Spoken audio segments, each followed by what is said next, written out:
एक शायर ने बड़ी अच्छी बात कही इश्क के बारे में, लेकिन यहाँ अप्लाई होती है। उसने कहा, वो नहीं मेरा सही, उससे मोहब्बत है तो है। भाई किसी से मोहब्बत है, नहीं हो पाया मेरा, कोई बात नहीं। वो नहीं मेरा मगर उससे मोहब्बत है तो है। अब ये रस्मों और रिवाजों से बगावत है तो है। अगर मैंने एक सही बात कह दी और वो रस्म रिवाज के खिलाफ है तो है, मैं क्यों डरूंगा। जो मुझे ठीक लगा, अपने ईमान के मुताबिक लगा, मैंने कहा वो मैं करूंगा। तो जो बात मुझे अपनी ओर से शुरुआत में कहनी थी, मैंने आपसे, तनाव रहता ही होगा, पढ़ते होंगे, टेंशन होती होगी, कितना पढ़ें, टाइम मैनेजमेंट कैसे करें, ये सवाल भी आपके सामने है। मैं आपसे, देखिए मेरा काम चीज़ों को आसान करना है। मैं दिल्ली में पढ़ाता हूँ आईएएस के बच्चों को, तो मैं उनको भी ये कहता हूँ कि चीज़ें मुश्किल तो कोई भी कर सकता है, चीज़ें आसान करना मुश्किल है, और हमें तो चीज़ें आसान करनी है। इस दुनिया में कोई भी ऐसा एग्जाम नहीं है जिसके लिए आपको 24 घंटे पढ़ने की जरूरत है। अगर आप दिन में 8, 10, एक लेवल के बाद 12 घंटे पढ़ते हैं तो ये बहुत है। इसलिए मैं आपसे कह रहा हूँ, शुरुआत के लिए 8 घंटे की पढ़ाई, 8 घंटे की नींद और 8 घंटे बाकी सब चीज़ें, खेलना कूदना, वो बहुत ज़रूरी है। यहीं से बात आती है मोटिवेशन की। एक ही है कि हमारा मोटिवेशन हमेशा कैसे रहे, और एक ये कि कभी कभी स्ट्रेस ज़्यादा हो जाता है, उस समय हम कैसे मैनेज करें। आपकी उम्र में स्ट्रेस ज़्यादा होने की वजह यह भी है कि आपके हार्मोन्स इस उम्र में ज़्यादा, उनमें वाइब्रेशंस होते हैं, तो मूड स्विंग ज़्यादा होते हैं। जैसे जैसे आप मैच्योर होते जाएंगे उम्र के साथ, आपके मूड स्विंग्स कम हो जाएंगे। जैसे आपके पेरेंट्स हैं, आप देखेंगे, स्पेशली फादर को आप देखेंगे, आपके फादर आमतौर पर इमोशनल बातों से बहुत प्रभावित नहीं होते होंगे। जैसे आप कहेंगे, पापा आज मेरी फ्रेंड ने मुझे छोड़ दिया, पापा कहेंगे कोई बात नहीं। आपके अंदर से आंसू छूट रहे हैं, आपका मन कर रहा है मैं क्या कर लूं, आग लगा दूं, जंगल में जाके क्या कर दूं, इमोशंस ऐसे उछल रहे हैं आपके।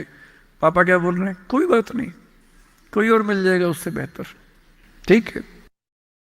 ऐसा नहीं कि बहुत अभ्यास किया उन्होंने, उम्र बढ़ने के साथ साथ हमारे हार्मोन्स का बैलेंस चेंज होता है और आप बहुत मैच्योर हो जाते हैं। मैच्योर होने का सबसे बेसिक मतलब है कि आप किसी इमोशन में बह नहीं जाते, आप खुद के ऊपर कंट्रोल बेहतर रख पाते हैं, तो वो उम्र के साथ होगा। लेकिन अभी जैसे डीमोटिवेशन आपको होता होगा, करियर को लेकर सवाल मन में आता होगा कि आईएएस बनूं तो कैसे बनूं, कितना पढ़ूं, कितना ना पढ़ूं, ये सब सवाल आते होंगे। मैं तो आईएएस के लिए पढ़ाता हूं। अगर आप आईएएस की तैयारी करेंगे तो इनडायरेक्टली कहीं ना कहीं मुझे उससे फायदा ही होगा। पर ईमानदारी की बात यह है कि वो अकेला रास्ता नहीं है।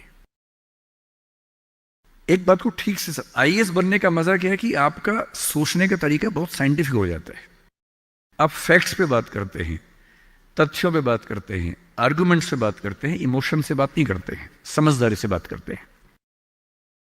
हमारे देश में जो आबादी है, वो आबादी, अब सेंसस जब भी होगा पता लगेगा, पर हम मान के चलते हैं कि वो आबादी लगभग 145 करोड़ के आसपास इस समय हो चुकी है। पूरे इंडिया की बात अगर हम करें, 145 करोड़ में से अगर मैं कहूं कि जो लोग 21 साल या 18 साल से मान लीजिए 30 की उम्र के बीच में है, इन 12 साल में है, मेरे ख्याल से ये आबादी भी कम से कम 12, 15, 20 करोड़ के आसपास तो होगी ही होगी।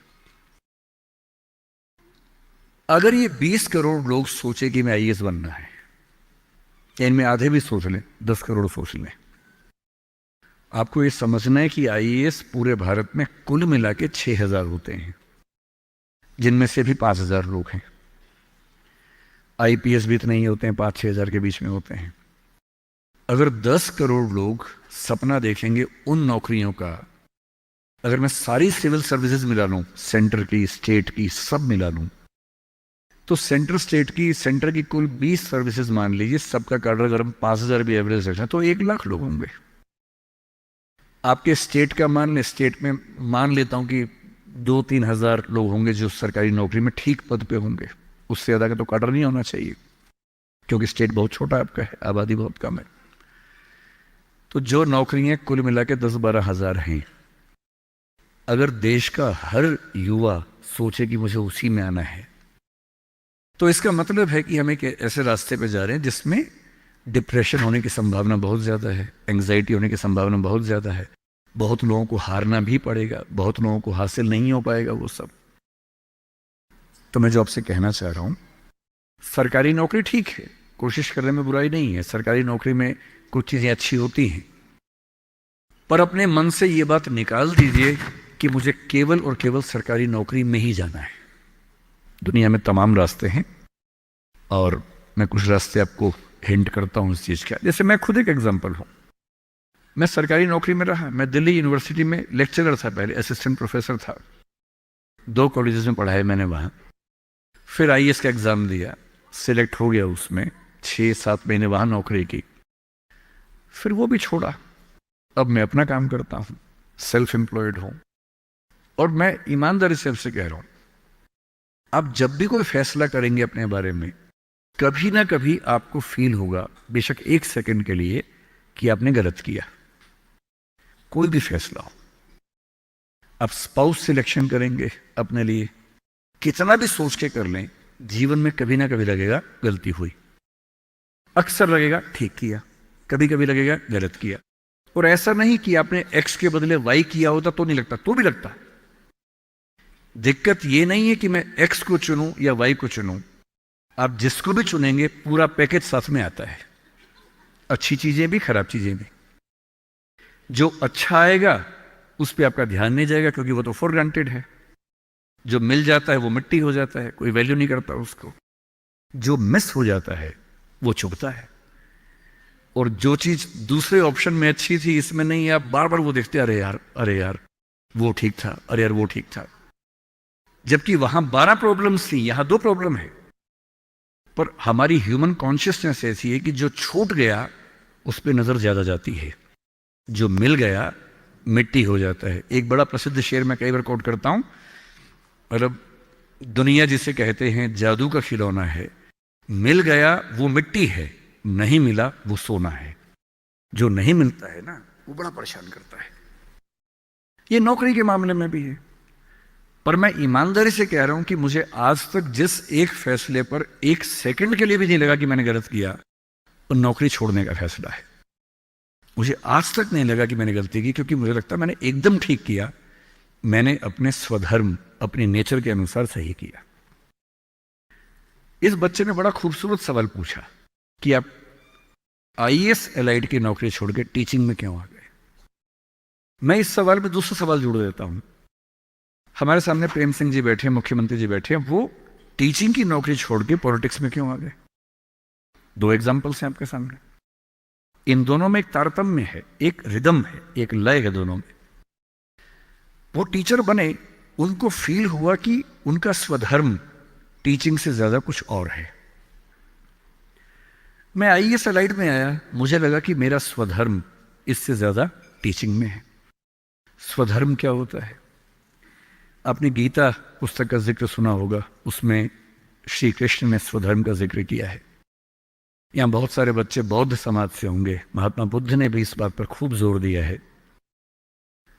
सारे धर्मों, सारे दर्शनों का जो सार है वो ये है, हर व्यक्ति हर काम के लिए फिट नहीं होता है। 2 चीजों पे गौर करना है। पहला, मैं क्या अच्छा कर सकता हूं, मैं कैपेबल किस चीज के लिए हूं। दूसरा, मुझे क्या करने में मजा आता है। और जहां इन दोनों का इक्विलिब्रियम हो, जहां ये दोनों बातें मिल जाएं, वो आपका स्वधर्म है। यानी जैसे मैं सिंगर बनना चाहता था, पर मैं इतना गंदा गाता हूं कि मैं जब घर में गाता था, मेरे पेरेंट्स बोलते तो मैं भारतीय सेना में चले जाना चाहिए, बिना बंदूक के विदेशी की तरह देखे गा देना, बस वैसे ही मर जाएंगे सारे के सारे। सही बात है भाई, ये भी ठीक बात है। तो मेरा मन था कि मैं सिंगर बनूं, पर गला कौवे जैसा भगवान ने दिया, कोयल जैसा नहीं दिया, तो मैं सिंगर नहीं बनूंगा। मेरे मन से क्या होता है, अच्छा लगने से क्या होता है भाई, सुने भी तो कोई मेरी बात को, मेरे गाने को सुने भी तो सही कोई। तो मेरा मन क्या करता है काफी नहीं है। 2 चीजें हैं, मैं क्या कर सकता हूं। मैं बचपन से स्कूल में डिबेटिंग करता था, मेरे पेरेंट्स ने मुझे बड़ा सपोर्ट किया, और बचपन से ही मेरे पेरेंट्स ने, टीचर्स ने कहा कि तुम कुछ ऐसा करना कि मंच पर रह सको, पॉलिटिक्स में जाओ, एमपी बनो। तब मेरा मन भी पॉलिटिक्स में आने का था, स्कूल लाइफ में बहुत ज्यादा मन था उस समय, बाद में नहीं रहा। तुम पॉलिटिक्स में जाओ, तुम वकील बनो, क्योंकि जब कोर्ट केस लड़ोगे तुम्हें बोलने की ताकत भगवान ने दी है, उसका इस्तेमाल करो। या टीचर बनो। टीचर की छवि हमारे समाज में बहुत अच्छी नहीं होती थी, हालांकि मेरे पेरेंट्स टीचर ही हैं दोनों, पर हमारे समाज में टीचर की छवि होती है। और हमारे देश का दुर्भाग्य है कि जो प्रोफेशन देश को गढ़ता है उसकी छवि बहुत अच्छी नहीं है। टीचर बनना बहुत लोगों का सपना नहीं है, मेरा तो है। और मेरा स्वधर्म, मैंने महसूस कर लिया कि मेरा स्वधर्म टीचिंग है। और स्वधर्म का मतलब वही दो बातें जो मैं कर सकता हूं और जो मैं करना चाहता भी हूं। आपके मुख्यमंत्री जी अच्छे टीचर रहे होंगे, पर उनको बार बार मन में आता होगा कि मैं जनता के बीच जाकर उनके साथ काम करके क्यों ना कुछ ऐसा करूं कि पॉलिसी मेकिंग में आऊं। उनका स्वधर्म उनको वहां खींच के ले गया, तो उन्होंने वो किया। और इस दुनिया में जो भी सफल इंसान आपको देखे, कोई भी सफल व्यक्ति देखे, किसी भी फील्ड का हो, आप हमेशा देखेंगे वो वही व्यक्ति है जो अपने स्वधर्म पे चल रहा है, जिसने